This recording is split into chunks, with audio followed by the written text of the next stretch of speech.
शौचालय की सुलभता। यहाँ सुलभता की बात की गई है। इसमें दो ऑप्शन है, हाँ या नहीं। यहाँ पहला है केवल परिवार के लिए, दूसरा अन्य परिवार के साथ साझे में, तीसरा सार्वजनिक शौचालय। तो इस हिसाब से आप जो भी उत्तर मिलेगा उसका चुनाव करेंगे। अगला सवाल देखते हैं। इसमें आप चाहें तो आगे पीछे भी कर सकते हैं सवालों को। अगर मान लीजिए कोई उत्तर वो उत्तरदाता बदलना चाहे तो आप ऐसे करके जा सकते हैं। ठीक है, यहाँ पर हम लोग पहुँच चुके थे। शौचालय के प्रकार। फ्लश, पावर फ्लश शौचालय जुड़ी हुई, पाइप सीवर पद्धति, सेप्टिक टैंक, अन्य पद्धति। दो गड्ढा शौचालय, स्लैब के साथ उन्नत हवादार गड्ढा या स्लैब के बिना खुला गड्ढा। अगला एक गड्ढा शौचालय, स्लैब के साथ उन्नत हवादार गड्ढा, स्लैब के बिना खुला गड्ढा। सर्विस शौचालय, मानव मलमूत्र व्यक्ति द्वारा हटाया जाता है, मानव मलमूत्र हटाने के लिए जानवरों का उपयोग, या फिर मानव मलमूत्र हटाने के लिए खुली नालियों का उपयोग। तो इसके हिसाब से आप चुनाव करेंगे। यहाँ पर हम पहला चुनाव कर लेते हैं। गंदे पानी की निकासी किससे जुड़ी हुई है? ढकी नाली से, खुली नाली से, किसी भी नाली से नहीं। अगर वहाँ पे नाली की व्यवस्था नहीं है तो आप तीसरा चुनाव करेंगे। हम यहाँ चुन लेते हैं ढकी नाली से।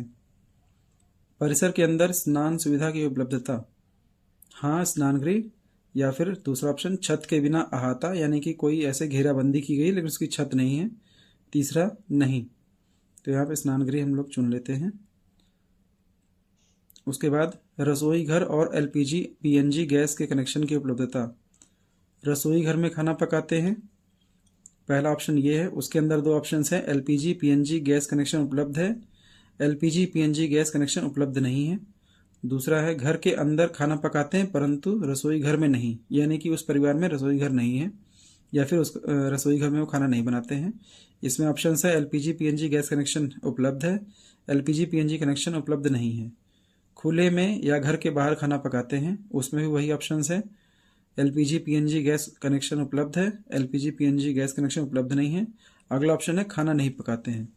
कुछ ऐसे परिवार हैं जो बाहर से खाना मंगाते हैं या फिर टिफिन सर्विस उनके यहाँ चलती है, तो उसमें आप खाना नहीं पकाते हैं वाला ऑप्शन चूज करेंगे। तो हम लोग यहाँ पर पहला ऑप्शन चूज कर लेते हैं इस परिवार के हिसाब से। खाना पकाने के लिए प्रयुक्त मुख्य ईंधन। अब इसमें आप देखेंगे ऑप्शन है जलाऊ लकड़ी, फसल का अवशेष, उपला, पक्का कोयला, लिग्नाइट, कच्चा कोयला, मिट्टी का तेल, एलपीजी पीएनजी, बिजली, गोबर, बायोगैस, सौर ऊर्जा, अन्य कोई। इसमें हो सकता है आपको उत्तरदाता बताए कि हमारे यहाँ लकड़ी पर भी बनता है, गैस पर भी बनता है, या फिर हीटर से भी काम होता है। तो आप इसमें उनसे पूछेंगे कि वो सबसे ज़्यादा किसका उपयोग करते हैं, पूरे साल में सबसे ज़्यादा समय किस ईंधन का उपयोग करते हैं, उसी का आप चयन करेंगे।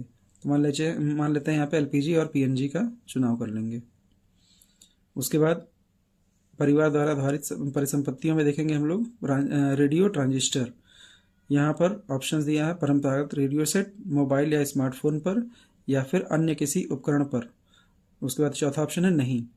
तो अगर हम उनके पास रेडियो सेट है पुराने ज़माने वाला जो अभी भी कुछ लोग इस्तेमाल करते हैं, अगर वो है तभी आप पहला चूज़ करेंगे। अगर मोबाइल पे चलाते हैं तो मोबाइल का इस्तेमाल वहाँ लिखेंगे दूसरा वाला, या फिर अगर वो इंटरनेट पर या टीवी में अगर देखते हैं तो उसका इस्तेमाल आप तीसरे नंबर पे यूज़ करेंगे, थर्ड ऑप्शन।